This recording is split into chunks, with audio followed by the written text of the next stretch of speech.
2 kali tak hadir di persidangan, Adly Fairuz sepertinya tak ada niatan untuk memperbaiki bahteranya dengan Angbin Rishi. Angbin seolah kecewa dengan sikap Adly yang tak memiliki usaha untuk mengurai prahara rumah tangga. Bahkan di sidang perdana pun hanya Angbin yang hadir, sementara Adly memilih diwakilkan juru adilnya. Bisa jadi di momen mediasi itulah asa untuk memperbaiki bahtera itu masih terbuka. Sayangnya ketidakhadiran Adly seperti meruntuhkan harapan. Dan kemarin di sidang lanjutan baik Adly maupun Angbin, keduanya sama-sama memilih tak hadir dan hanya diwakilkan kuasa hukumnya masing-masing. Jadi kalau terkait dengan klien kami Ibu Angbin hari ini tidak berhadir karena ada agenda seperti itu, kesibukan di luar. Akan tetapi memang pada niatnya itu beliau ingin hadir, tapi karena kan dari pihak tergugat ini belum pasti hadir, makanya Ibu Angbin hari ini tidak berhadir. Jadi untuk agenda hari ini adalah terkait dengan panggilan tergugat seperti itu. Panggilan kedua terhadap tergugat yaitu Pak Aldi. Ya, dimana kita ketahui minggu yang lalu Pak Aldi minggu yang lalu tidak hadir seperti itu. Hari ini juga tidak berhadir. Hingga akhirnya karena memang sudah dipanggil secara sah dan patut sebanyak 2 kali, maka persidangan tetap dilanjutkan. Akhirnya mediasi tidak bisa dilaksanakan karena para pihak tidak berhadir pada sidang hari ini seperti itu. Setelah tadi pihak dari tergugat tidak hadir, maka persidangan dilanjutkan hingga akhirnya kami dari penggugat telah menghadirkan saksi, bukti surat maupun bukti saksi tadi seperti itu. Untuk agenda selanjutnya adalah putusan seperti itu. Keduanya sama-sama sudah sepakat untuk berpisah. Bahkan kesepakatan pun sudah dibuat mereka, khususnya soal hak asuh anak yang sudah jatuh ke tangan Angbin. Dan ternyata absennya Angbin dalam persidangan tengah pelesiran ke negeri ginseng Korea, sambil mendinginkan suasana hatinya yang tengah galau. Suasana baru dengan alam yang indah sambil memanjakan lidah dengan mencoba beberapa makanan khas Korea. Hai everyone, welcome back to my mini vlog. Jadi kali ini kita lagi ala-ala ngedrakor gitu ya. Aku mampir ke salah satu tempat yang lucu banget di Seoul. Ini adalah Iksondong. Nah, di Iksondong ini tuh banyak kafe-kafe lucu dan juga tempat-tempat lucu. Nah, di sini aku pilih makanan yang berkuah-kuah karena kebetulan emang lagi dingin. Nah, terus di sini kita dikasih kayak nasi bejek tuna gitu. Ini boleh dimakan dengan cara dibejek-bejek aja atau dijadiin nasi goreng setelah si stewnya ini habis. Nah, ini tuh kayak ada mie-nya, ada tteokbokkinya, ada odengnya, ada telurnya. Enak banget guys, cocok banget dimakan pas lagi dingin-dingin. And that's it. Ya, terkait dengan permasalahan ini, bahwa memang pada prinsipnya ini kan adalah permasalahan pribadi seperti itu.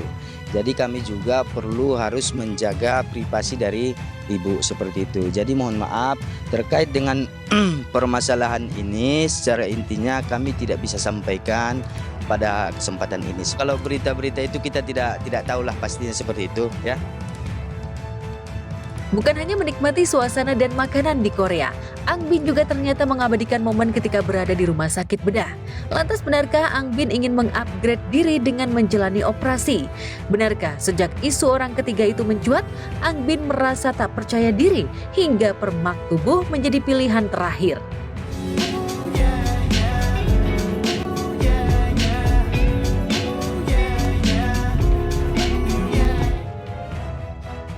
Terlepas Angbin menjalani operasi atau tidak, kembalinya Angbin mengunggah konten makanan seolah membangkitkan kembali gairah masaknya. Apalagi sejak prahara rumah tangga ini mencuat, Angbin memilih vakum dari aktivitas memasaknya lantaran trauma. Bahkan resto yang dibangun berdasarkan cinta bersama Adly itu harus tutup. Udah stop ke dalam yang masuk gue, tapi nggak ada orang. Dia orang digembok.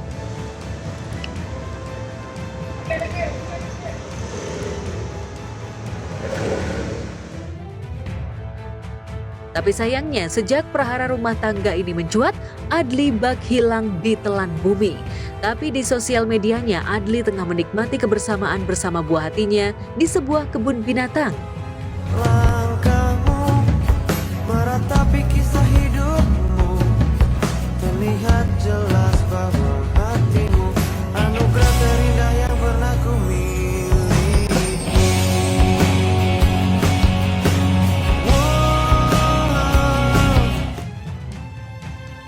Lantas bagaimana dengan Fristiana Aldila, artis cantik yang disebut-sebut membuat Adly Fairuz berpaling dari Angbin hingga terus menjadi sasaran amukan warganet lantaran dituding sebagai perusak rumah tangga Adly dan Angbin. Namun sepertinya Fristiana tak ambil pusing, justru ia santai dan menikmati durian. Meski ia diserang warganet, ia masih tetap bisa tidur nyenyak, uang makin banyak sambil menikmati durian dan lezat.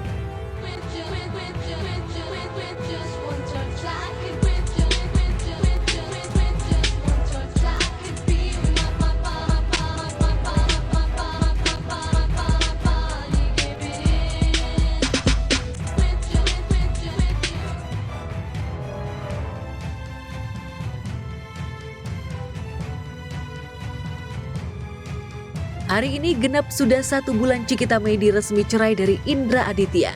Status baru membuat Cikita tampak bahagia dan tenang. Cikita seperti menerima konsekuensi hidup menjadi seorang single mom. Kerja keras, banting tulang untuk mencari nafkah untuk dirinya dan si buah hati.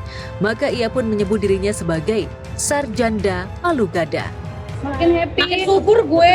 Gimana sih subur, makan ketelan, tiap 3 jam makan. Ketemu teman-teman tanpa harus takut, tidak butuh permisi. Aku menobatkan diri aku, jangan lupa ditulis sarjanda palu gada. Sarjanda berstandarisasi nasional Indonesia, sikat semua pekerjaan.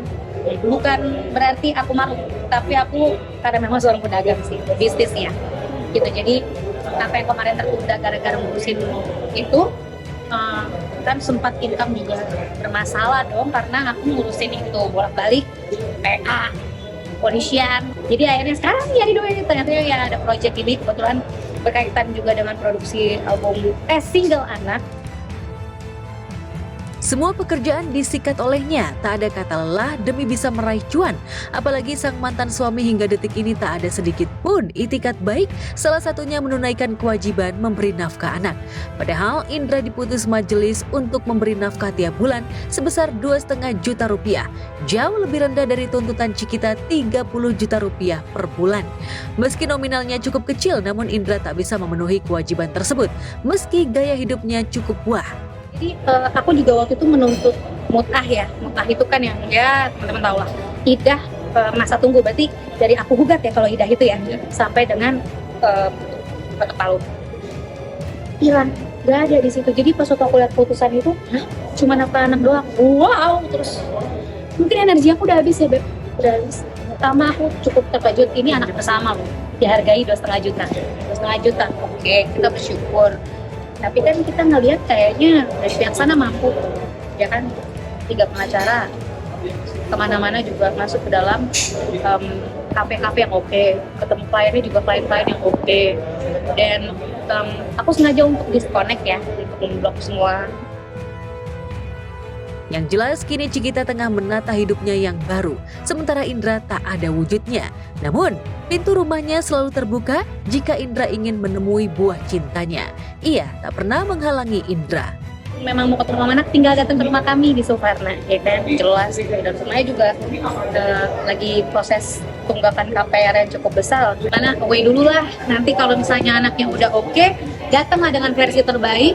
Kalau misalnya dia punya pasangan baru ya datanglah dengan pasangan barunya. Jadi dia tahu kalau ini bapaknya sama ibunya sebenarnya udah pisah. Jadi banyak kok aku belajar dari rekan-rekan teman yang semuanya sudah berumah tangga dengan kehidupan barunya, tapi tetap bisa sama anak atau mungkin anak sambung.